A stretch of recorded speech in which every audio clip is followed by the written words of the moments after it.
trends and regulatory developments on DAOs. So we have John Micallef, our GN Fact Group.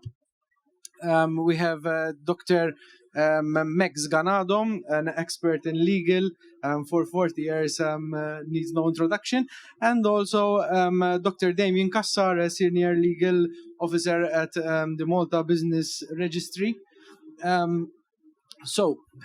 Mainly to start this panel, I want to introduce the Malta Digital Innovation Authority, which is the Malta's single authority for digital innovation, creating value and fostering trust in technology.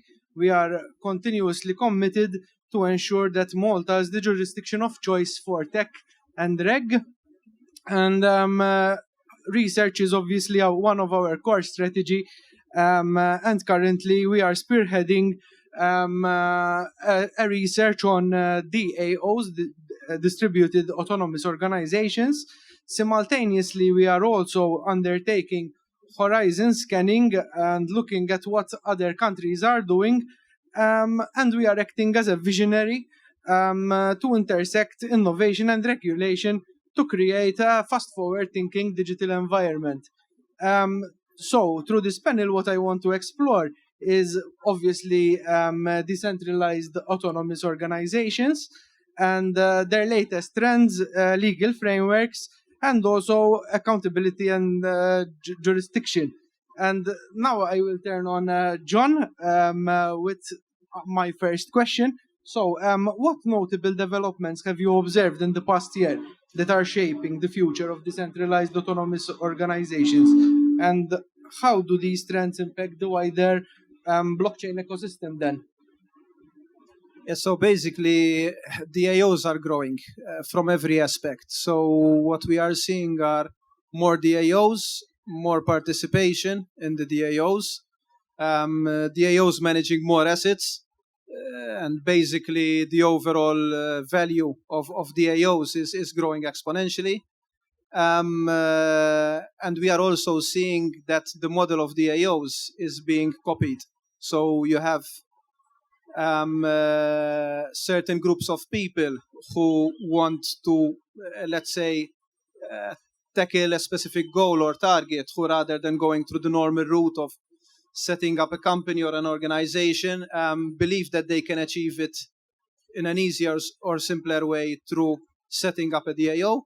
And basically they are preferring to use a DAO to go and try to solve any problem. I mean, it could be social, environmental, nothing to do with crypto. In fact, that leads us to the next question.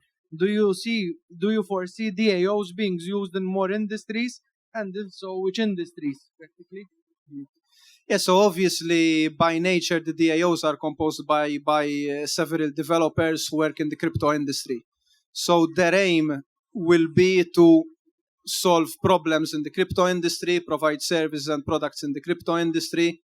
So there is no doubt that ultimately the majority of the projects will continue to be aimed at DeFi, so decentralized finance, gaming, not the gaming here, so not gambling, but the actual gaming, the big networked games, the big virtual games where you buy weapons, you buy assets, all using crypto. So obviously there they have a big market to work on. And obviously this presents a lot of barriers. So what are the current entry barriers and restrictions that DAOs are facing when trying to enter into certain industries or markets?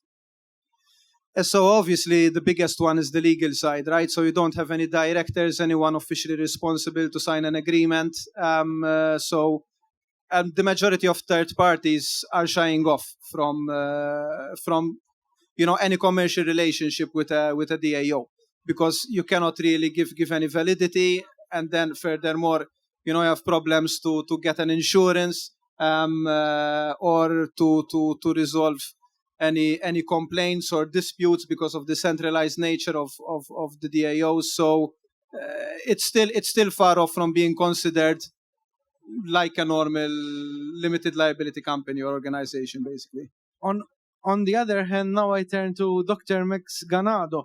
So my question for you then is, what legal challenges do DAOs pose on our legal system in Malta and also overseas when seeking to enter into transactional activities in our societies? Thank you. Obviously, the issue is all about legal personality. When you create an organization, you create a different entity to enter into transactions. And the difficulty here is that the organization is the software. So the software has all the dynamics of running an operation. The logical reason of calling it an association is there is more than one person and there is a purpose. And you somehow want to get this registered somewhere to be able to transact, as John has said.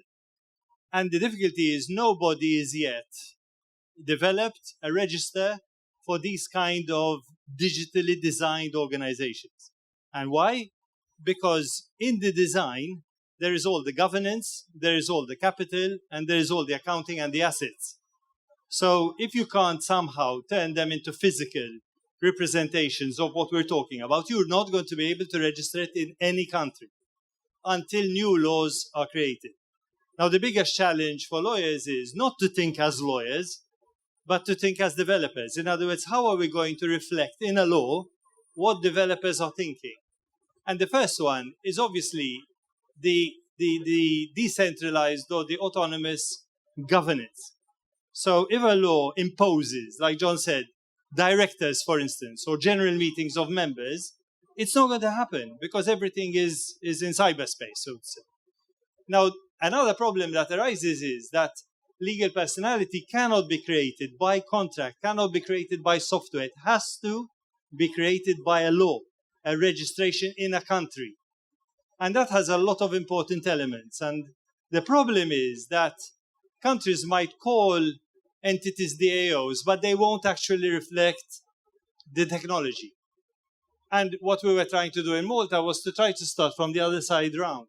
Think of the technology and try to design a legal entity which will allow the technology to do what it is meant to do.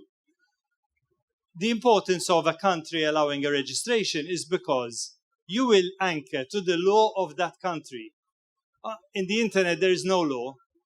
So you want to register in a country, so the law of that country will apply to the DAO. So when the DAO talks about personality, it is, say, the laws of Malta. If the law talks about capacity, who binds it, it's going to be in the law of Malta, who binds it. If you talk about capital, insurance, and assets, and even the protection of the software, it is the law of Malta that is going to design it. And if we have a law that does that, then we are going to be respecting the technology. Simply getting a limited liability company and changing it and tweaking it is not an answer. So these big challenges of which law applies, which courts have jurisdiction, and how you're going to answer the difficult questions of existence and capacity, and then the big question of liability is going to be the game changer in the world. So far, no country has done this in a consistent manner. Hopefully we'll be the first. So on the other hand, while the democratic voting is arguably one of the main advantages in the way a DAO works, do you agree that all decisions should be made available to all DAOs participants to vote on, or should there be a different voting weight from specific individuals or other opinions to ensure that all DAO decisions are managed in the fairest and knowledge-driven manner? Well, in the current concept, we have administrators or directors, the leaders, the thinkers, the doers, and then you've got the investors. You can't have all the decisions being taken on the running of the DAO at a totally democratic level. I don't think so, because some decisions need to be taken every minute. So you need people with different voting focuses. And tokens allow that to happen very, very easily. So I think here we have a technology which is going to make companies much more impressive, because decisions will be taken at the right place, at the right time, by the right people. Now, there is another big problem, which is the software itself. Who decides to change, develop, or correct the software if it is defective? because the DAO is now living on the software. So you might have a big problem if the software doesn't work well. You need quick and competent decisions to be taken. You cannot do that in a democracy. You have to do that at a governance level. And the governors are people who basically form the central mind of the organization and can react according to law and ethics and values and so on. In other words, there's a vision and a leadership. You can have tokens or voting rights attributed to those kind of persons who are not necessarily the investors or the promoters of the capital. And this balance is obviously going to make some companies or some DAOs more interesting than others. Because if they feel someone else can control it, then they will lose interest because their investment is going to be determined by other people. But ultimately, the mode of communication in decision-making is going to be much more impressive because the information flow is not dependent on one annual general meeting every year. It's going to be every minute. In other words, especially with artificial intelligence, you can collate information which needs decisions in an intelligent manner, in a very efficient manner, and some decisions could be taken by the software, but some decisions today still need to be taken by human beings. And that's going to be there for a long time. So for 20 years, maybe, we've got to think of a combination between a range of autonomous technology mixed with a range of competent and invested people. So, you know, it's a nice challenge to have. Exactly. And to continue with that, obviously this presents a lot of the need of accountability. And that is why now I turn to Dr. Damian Cassar, and I will ask one simple question, but I'm sure it's very interesting. How can one ensure accountability in the context of decentralized approach then? So, first of all, as Dr. Ganado rightly pointed out, we need to appreciate the particular structure of a decentralized autonomous organization.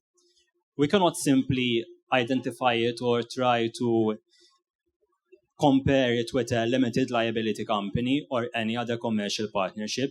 It is in itself a DAO. It is a new concept for everyone, and we need to somehow accept that. But at the same time, in order to prepare ourselves from a regulatory approach, as a jurisdiction, we need to make sure that if the DAOs are existing, are working, and we want them as much as possible as well to perform in Malta as a jurisdiction, we definitely need to somehow register them. We need to make them known to the public. One thing that comes to mind is the register of beneficial owners, for instance.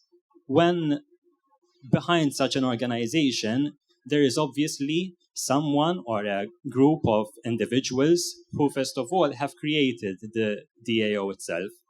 Secondly, they have either employed various smart contracts to take on various decisions, sometimes instantly from 1 minute to the other. And in the long term, there are as well the developers, the programmers behind such contracts. So the question that comes to mind is, who are the owners of such an entity? And I think one may understand that all of these different individuals, whether they are the members of the DAOs, the developers of such smart contracts, they may all be classified as the beneficial owners, the ones who are benefiting from the organization and are taking the ultimate decisions. At the same time, one may look to certain other jurisdictions, and there has been a sort of a start. One comes to mind, Wyoming, a US state, which has developed a regulation, but which at the same time hasn't been so much forward-thinking, in the sense that all it has done, it captured DAOs and compared them to limited liability companies. And in fact, it created the legal framework whereby a limited liability company may convert itself into DAO. But I don't think that's the best approach a jurisdiction needs to have at this position, at this point in time. So one might understand the importance of having a hybrid approach, identifying the individuals who have created the organization, and the smart contracts, which are on a daily basis executing the decisions on behalf of the DAO. And I think that's the first step in creating a legal framework somehow on those lines, whereby a hybrid approach is rather the solution, at least for the short to the medium term. In fact, to continue, also MDIA was looking also at the UK Law Commission and how they were scoped to create a paper on DAOs and how a legal framework can also work in the UK. To continue with that, what can Malta offer to DAOs that will set it apart from other legal frameworks that are currently in place in other countries and jurisdictions? I think the first step is getting all stakeholders on board, being DAOs themselves. I'm sure there are some DAOs, whatever their size, whatever their nature, the regulators and different legislators, scholars, thinkers, drafters of legislation. We need to meet up and start exploring better, at the same time appreciating the nature of the DAOs themselves and not try to make them or turn them into something else simply to accommodate a particular law. Once we have that, I think we can move on in creating something fruitful and original as a jurisdiction. At the same time, letting DAOs perform in this hybrid scenario, whereby then the forces of AI, Web3 and blockchain technology can help them in their performance, I think. Maybe you can add some remarks to that comment from a legal perspective. Sorry. Okay. There are different directions we can go. The one area of focus is the assets of this DAO. And in my analysis, I think the main asset is the software. Now, the criticality of the software is not only for the governance of the DAO, but it is the depository of all the assets and the data of every token holder. And in my experience, where we had a case of a database being attached in litigation, they are going to be exposed to a particular risk, which is someone stopping it operating or someone interfering in its operation. And you're going to affect all the data and all the assets on everybody relying on the software. Now, the difference is that is happening today with all the software, the distributed, like Ether and Bitcoin, is happening today. When you wrap it in a DAO, you've got someone to complain to, you've got someone to sue, you've got people, like you mentioned, being responsible for the governance at this stage. So you suddenly start solving problems. Today, if you look at people's attitude towards Bitcoin, for instance, they consider it to be a total risk because it's operating on a software and you don't know whether the software is programmed to stop working on a fixed date or whether it depends on a particular algorithm which is going to be unknown. And the whole idea of MDIA was to be able to review the software before it is launched to the public, before people put their assets and their data on it. So I think the DAO will create a counterparty, not only for investors and for developers, but also for regulators. So it brings together people around an entity where issues can be solved, and it reduces the risk tremendously. Agreed. From your end, John, maybe some concluding remarks as well, and how this goes with the current research that you are conducting on practically DAOs. I mean, from the research point of view, we've had, let's say, conflicting opinions. You know, we've had, let's say, legal opinions who are saying, listen, the moment that we have Mika there, DAOs basically need to somehow get a license, or if they are managing assets, you know, and they are selling these assets, they need to have a license. So DAOs don't really fall out of the scope. But obviously, as I was even previously discussing with Dr. Ganado, it's all up to interpretation. However, we need to be realistic whatever happens, because the reality is that some of the DAOs right now are not really, let's say, so much bothered and pushed to get some form of legal form, because You have the big ones who, yes, maybe they want to grow further, they want to get into certain commercial relationships, and they might feel that they need this type of legal position.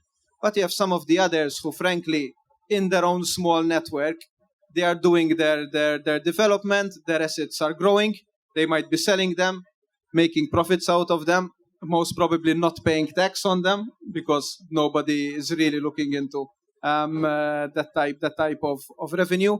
So they don't have also certain costs related to corporate services, auditing, etc. So they will need some push to also see more of the necessity to find some form of legal position.